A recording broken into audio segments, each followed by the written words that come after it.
বলছিলাম উত্তম চরিত্রের কথা বলতে গিয়ে ভূমিকাতে সব কথা হয়ে গেল, তবে অল্প হইলেও সীমিত সময়ে উত্তম চরিত্রের ফজিলত বর্ণনা করো। চরিত্র যদি ভালো থাকে আর সর্বনিম্ন আপনার সহি আকীদা থাকে, মানে শিরক নাই, কুফরি নাই, আর সর্বনিম্ন আপনার ফরজ ইবাদত থাকে, মানে 5 ওয়াক্ত নামাজ আছে, 5 ওয়াক্ত নামাজ আছে, তাহাজ্জুদ নেই, তারাবি নেই, কিন্তু 5 ওয়াক্ত নামাজে মিস নেই, ফরজ রোজা সবগুলি রেখেছেন গোটা বছর, আর কোন নফল সুন্নত রোজা রাখতে পারেননি, শুধু ফরজগুলি আদায় করেছেন। আখলাক চরিত্র ভালো থাকলে জান্নাত পাবেন। আর যদি আখলাক চরিত্র ভালো না থাকে আর পাহাড় সমান যদি ইবাদত বন্দেগী থাকে, নফল আর ফরজ, ওই দিয়ে শুধু জান্নাত পাওয়া যাবে না। এত গুরুত্বপূর্ণ। মুসনাদ আহমদ একটি হাদিস রয়েছে, সেই হাদিসটি আপনাদের সামনে বলি। নবী সাল্লাল্লাহু আলাইহি ওয়াসাল্লামের সামনে জনৈক সাহাবী আসলেন, আসার পরে বলে, ইয়া রাসূলুল্লাহ, মদিনায় 2 জন মহিলা আছে, 2 জন মহিলা এমন আছে, তাদের একজন হচ্ছে তুকসিরু মিন সালাতিহা ওয়া সিয়ামিহা ওয়া সাদাকাতিহা, একজন মহিলা অনেক বেশি নামাজ পড়ে, নফল নামাজ, সবসময় নফলে লেগে আছে, ফরজ তো পড়ে চাস্তের নামাজ আর আপনার ওই তাহাজ্জুদের নামাজ লেগে আছে, নফল নামাজ, সুন্নত নামাজ লেগে আছে, রোজা নফল রোজা রাখে, সোমবার বৃহস্পতিবার রোজা, খুব বেশি বেশি রোজা রাখে, আর সাদাকা, দান সাদকা, খুব বেশি বেশি দান সাদকা করে, সবসময় দান সাদকা করে, প্রতিদিন দান সাদকা করে। ওয়ালা কিন্তু জিরানাহা বিলিসানিহা, তবে সে প্রতিবেশীকে তার জবান দিয়ে, ভাষা দিয়ে কষ্ট দিয়ে থাকে। তার পাড়া প্রতিবেশী শান্তিতে বাস করে না তার কষ্টের কারণে, তার ঝগড়াটে হওয়ার কারণে। এত খারাপ মহিলা, ভাষা খারাপ, আচার আচরণ খারাপ, পাড়া প্রতিবেশীর সাথে তার কারো মিল নেই, শুধু মুসল্লি আছেন আমাদের দেশে এরকম লোক, সবসময় মসজিদে পড়ে আছে, কিন্তু মসজিদের মুসল্লিদের সাথেও মিল নেই, হ্যাঁ, বাপের সাথেও মিল নেই, মায়ের সাথে মিল নেই, ভাই বোনদের সাথে মিল নেই, আত্মীয় স্বজনদের সাথে মিল নেই, হ্যাঁ, নমনীয় নয় কখনো, হ্যাঁ, ভুল স্বীকার করতে রাজি না, নিজের সংশোধন করতে রাজি না, ভিতরে একটা অহংকার কাজ করছে, অথবা এই চরিত্রের সাবজেক্ট সে চর্চাই করেনি, যে চরিত্রটা যে একটা অত্যন্ত গুরুত্বপূর্ণ পার্ট ইসলামের, এইটার দিকে ভ্রুক্ষেপই করেনি, বেপরোয়া হয়েছে। এর পরিণাম কি হবে? রাসূলুল্লাহ সাল্লাল্লাহু আলাইহি ওয়াসাল্লাম জবাবে বললেন, হিয়া ফিন্নারে, এই মহিলা কোথায় যাবে? ফিন্নার মানে জাহান্নামের আগুনে জ্বলবে। সুবহানাল্লাহ। ফরজ নামাজ আছে, নফল নামাজ আছে, তাহাজ্জুদ আছে, চাস্তের নামাজ আছে, আর নফল রোজাও আছে, সব আছে, কিন্তু পাড়া প্রতিবেশীর সাথে মেল মহব্বত নাই, খারাপ আচরণ, রুমমেট তার সাথে থাকতে পারে না, তার শয়তানির জন্য, বদমাইশির জন্য অশান্তি করে। জি, যখন মানুষের ঘুমাবার সময় তখন হইচই করে, রুমমেটকে কষ্ট দিয়ে থাকে, আর যখন ঘুমাবার সময়, কথা বলার সময়, তখন সে শয়তান ঘুমিয়ে পড়ে। আর যদি তাকে বলে, ভাই এই সময়টা তো ভাই ঘুমাবার সময়, তখন ঝগড়া লাগিয়ে দেয়, মারামারি লাগিয়ে দেয়। কথা বুঝতে পেরেছেন? সামান্য একটু এসি চালাবো না নিয়ে করে মারামারি ফাটাফাটি শুরু করে দিল, হ্যাঁ, লাইট কেন জ্বালালেন, মারামারি শুরু করে দিল, ঝগড়া শুরু করে দিল। এই যে বদ চরিত্রের লোকেরা রয়েছে প্রবাসের জীবনে যারা আছেন আর রুমমেটদের সাথে শেয়ার করে থাকছেন, তারা ভুক্তভোগী। আর বিশেষ করে নামাজিরা তো ভুক্তভোগী, বেনামাজির পাল। এর মাঝে একজন দুইজন নামাজি যদি থাকে, আরে আস্তে করে কোন উপরে লাইটটাও জ্বালাই না, ফজরের নামাজে যাচ্ছে, দরজাটা একটু করে খুলেছে আর লাফ দিয়ে উঠে যাচ্ছে, এই বদ প্রকৃতির লোকেরা, হ্যাঁ, আমাদের ঘুম ডিস্টার্ব করছো তুমি, খবরদার আমার রুমে থাকতে পাবে না, চলে যাও, যেখানে ইচ্ছা সেখানে চলে যাও। আউযুবিল্লাহ।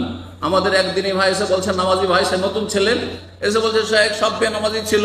আমি ভাবলাম যে আমার তো নসিহা করা দরকার, একটু উপদেশ দেওয়া দরকার।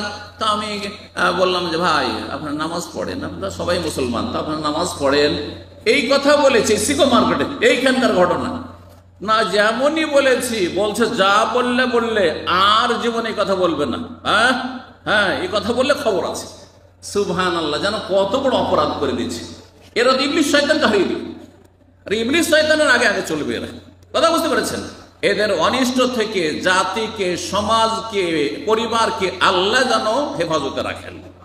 এবং এদেরকে আল্লাহ হেদায়েত নসিব করেন, আর না হলে এদের অনিষ্ট দিয়ে, এদের শয়তানি দিয়ে এদেরকে আল্লাহ ধ্বংস করে নির্মূল করেন।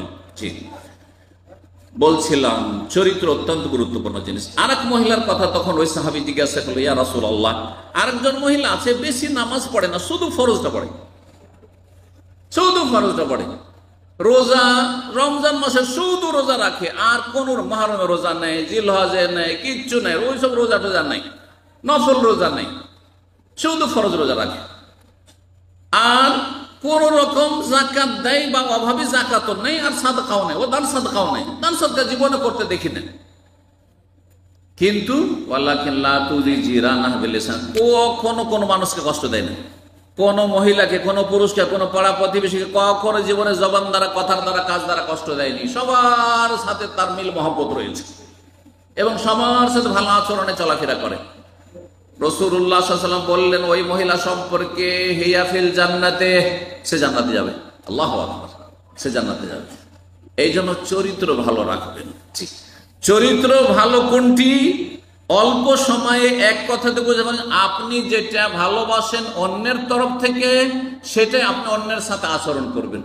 আমার সাথে যেই আচরণ করলে আমি খুশি হব যে আপনারা আমার সাথে ওইভাবে দেখা সাক্ষাৎ করেন আর চলাফেরা করেন, ঠিক ওই রকমই আপনাদের সাথে আমিও চলাফেরা করব।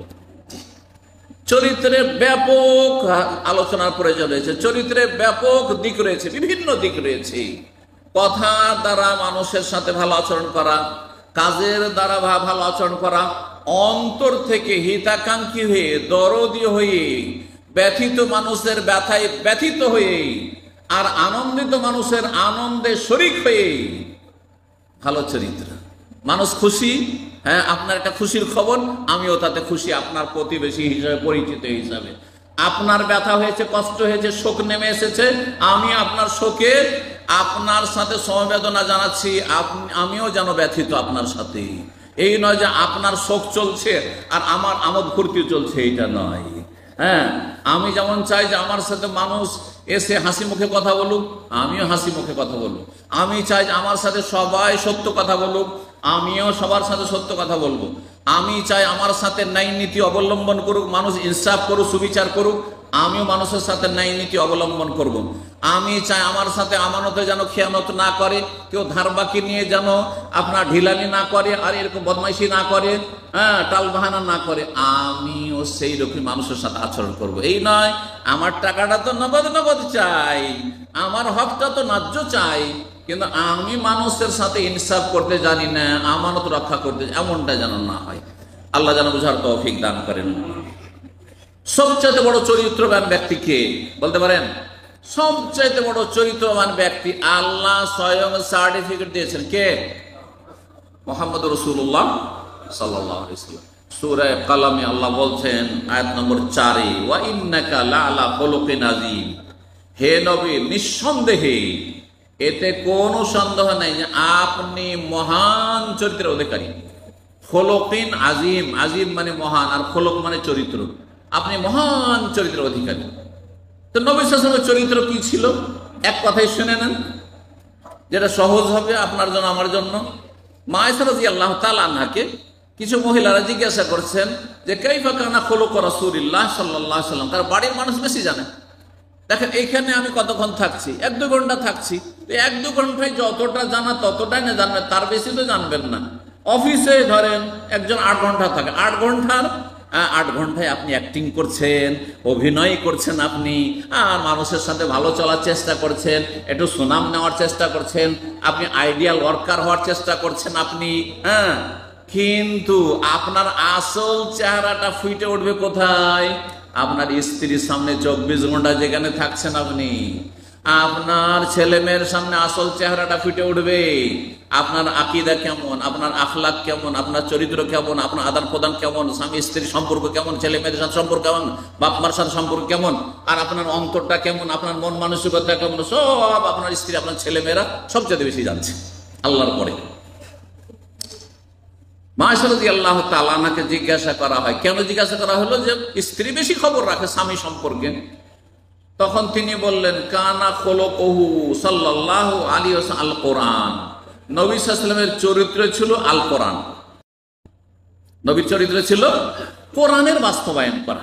কোরআনে যা আছে এটা হচ্ছে আপনার পড়ার জন্য, পড়ছেন যে কোরআনেই আছে। ওয়াকুলু লিন-নাসি হুসনা, মানুষের সাথে ভালো কথা বলো। ফাবিমা রাহমাতিম মিনাল্লাহি লিনতা লাহুম, মানুষের সাথে নম্র আচরণ তুমি করো হে নবী, সেই জন্য মানুষ তোমাকে ভালোবাসে। তুমি যদি কর্কশ ভাষী হইতে, ওয়ালাউ কুনতা ফাযযান গালিযাল কলবে, তুমি যদি নিষ্ঠুর হইতে, তুমি যদি পাষণ্ড হইতে, আর তুমি যদি দয়া মায়া না করতে, তো লানফাযু মিন হাওলিক, লোকেরা কেটে পড়তো, পালিয়ে যেত। কিন্তু মানুষ আপনার দিকে ঘনিয়ে আসছে, ছুটে আসছে। কিসের জন্য?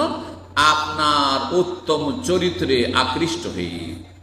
রাসূলুল্লাহ সাল্লাল্লাহু আলাইহি ওয়াসাল্লামের চরিত্র ছিল কোরআনে বাস্তবায়ন। কোরআনে যা দেখছেন, পড়ছেন, নবী সাল্লাল্লাহু আলাইহি ওয়াসাল্লামের জীবনে প্রত্যেকটি আমল পাবেন আপনি, প্রত্যেকটি আখলাক চরিত্র পাবেন। চরিত্র শুধু মানুষের সাথে নাই, এটা একটা দিক অত্যন্ত জরুরি। অনেকের চরিত্র মানুষের সাথে ভালো, কিন্তু মানুষের মালিক আল্লাহ রব্বুল আলামিনের সাথে তার চরিত্র খারাপ, সে আবার চরিত্রবান হইল নাকি? বাপ যদি জন্ম দিয়ে এতটা অধিকার রাখে, মা যদি 10 মাস পেটে রেখে এত অধিকার, এত হক রাখে, বড় ভাই বোনেরা কোলে পিঠে করে মানুষ করার জন্য এত বেশি হক রাখে, তাই না? খালা ফুফুরা এত বেশি হক রাখে, তাহলে যিনি আমাকে সৃষ্টি করেছেন, একবারে তুচ্ছ ঘৃণিত পানি থেকে আপনাকে সৃষ্টি করেছেন, আমাকে সৃষ্টি করেছেন, এবং এইরকম আল্লাহ বুঝ দান করেছেন, শক্তিশালী করেছেন, এবং কত নিয়ামত দিয়েছেন, ভিতরে নিয়ামত, বাইরে নিয়ামত, চারিদিকে নিয়ামতের নিয়ামত সব আল্লাহ দিয়েছেন। তার সাথে ভালো সম্পর্ক হইতে হবে না? তার সাথে আচরণটা ভালো হইতে হবে না? সেটাই হচ্ছে সহিহ আকীদা, আর সেটাই হচ্ছে বিশুদ্ধ ইবাদত, পূর্ণরূপে ইবাদত, সুন্দর করে ইবাদত বন্দেগী করা। এই জন্য রাসূলুল্লাহ সাল্লাল্লাহু আলাইহি ওয়াসাল্লাম দোয়া করতেন, আল্লাহুম্মা আইন্নি আলা যিকরিকা ওয়া শুকরিকা ওয়া হুসনে ইবাদাতিকা, হে আল্লাহ আমাকে সাহায্য করো, আলা যিকরিকা, সব সময় তোমাকে স্মরণ রাখার। আপনি যদি আপনার বন্ধুকে ভুলে যান, 1 সপ্তাহ যোগাযোগ না করে, যার সাথে ডেলি যোগাযোগ করছিলেন, মনটা তার খারাপ হয়ে যাবে। সে ভুল বুঝবে আপনাকে যে কি ভুলে গেছো, আর আপনি ওই সপ্তাহে জুমা পড়া মুসলমান, হ্যাঁ জুমা পড়া মুসলমান, যেই সময় আল্লাহর পক্ষ থেকে আল্লাহর হুকুমে ডাক দিচ্ছে মুয়াজ্জিন ফজরের নামাজে, জোহরে, আসরে, মাগরিবে, এশায়, আর সেই সময় আপনি ঘরে আড্ডা দিচ্ছেন না, ঘুমাচ্ছেন, আল্লাহর সাথে আপনার সম্পর্ক ভালো? কখনো সম্পর্ক ভালো না। এই জন্য আগে রবের সাথে চরিত্রবান হইতে হবে, আর সেটা সহিহ আকীদার মাধ্যমে, শিরক বিদআত পরিত্যাগ করার মাধ্যমে, আর বিশুদ্ধ পূর্ণ ইবাদত হইতে হবে। কমপক্ষে ফরজ ইবাদত বন্দেগীগুলো অবশ্যই কায়েম করতে হবে, তারপরে সুন্নত নফল যতটা সম্ভব করে যেতে হবে। আল্লাহর সামনে আপনি কত হারাম কাজ করে যাচ্ছেন, অথচ স্ত্রীর সামনে পারবেন না, স্ত্রীকে ভয় করছেন আপনি। স্ত্রীর সামনে কোন মহিলার সাথে টেলিফোনে কথা বলতে পারবেন? যদি স্ত্রী স্ট্রং থাকে, অত স্ত্রীর ভাই বেরাদর, আত্মীয় স্বজন, বংশ যদি জাঁতরেল থাকে, হ্যাঁ একেবারে ভালো করে সাইজ করে দিও, আপনাকে ভয় থাকে, স্ত্রীর সামনে একটা টেলিফোন করতে পারবেন? হ্যাঁ, কখনো পারবেন না।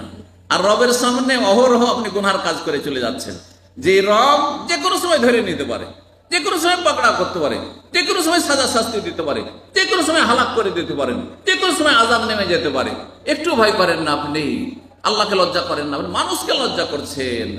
আরে মায়ের সামনে, স্ত্রী তো আপনার স্ত্রী, তারপর স্ত্রীর গাখানে হাত দিতে পারছেন না, স্ত্রীর গায়ে পাশে ঘেসে ঘেসে বসতে পারছেন না, লজ্জা পাচ্ছেন যে মা বসে আছে, মায়ের সামনে কি করে আমার স্ত্রীর গায়ে হাত দেব?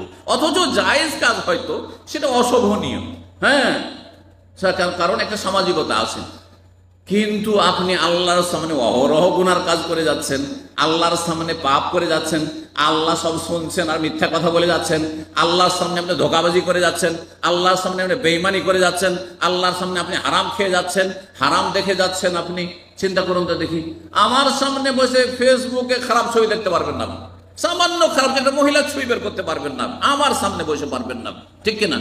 আমার সামনে আপনি বিড়ি ধরাইতে পারবেন না, আপনি সিগারেট ধরাইতে পারবেন না, আপনি পারবেন? কখনো পারবেন না। অন্তত এতটা আদব কায়দা আমাদের বাঙালি জাতিতে আছে যে আলেম ওলামা দাড়িওয়ালা দেখলে যতই বড় ব্যক্তি ওখানে চট করে সিগারেটটা ফেলে দিবে, বিড়িটা ফেলে দিবে। এতটা আমাকে আপনি শ্রদ্ধা করছেন, রবকে কি শ্রদ্ধা করলেন? রব যে হারাম করেছেন নোংরা জিনিস, এই খুবিস জিনিস আল্লাহ হারাম করেছেন। ওয়াইহাররিমু আলাইহিল খাবায়েস, আল্লাহ নোংরা জিনিসকে হারাম করেছেন। ওয়াইহিল্লু লাহুমুত তাইয়্যিবাত, তাইয়্যিবাত পাক পবিত্রকে হালাল করেছেন। অসুবিধা নেই ভাত খেতে, সবার সামনে আমার সামনে ভাত রুটি খেতে পারছেন, আপনি পানি খেতে পারছেন, ওই রকমই আল্লাহর সামনে আপনি করেন। কিন্তু হারাম কাজ হচ্ছে খবিস কাজ, হারাম খাওয়া হচ্ছে খবিস কাজ। সুতরাং হারাম থেকে বেঁচে থাকবেন। আল্লাহর সাথে সম্পর্ক আগে ভালো হইতে হবে, যত ভালো সম্পর্ক আল্লাহর সাথে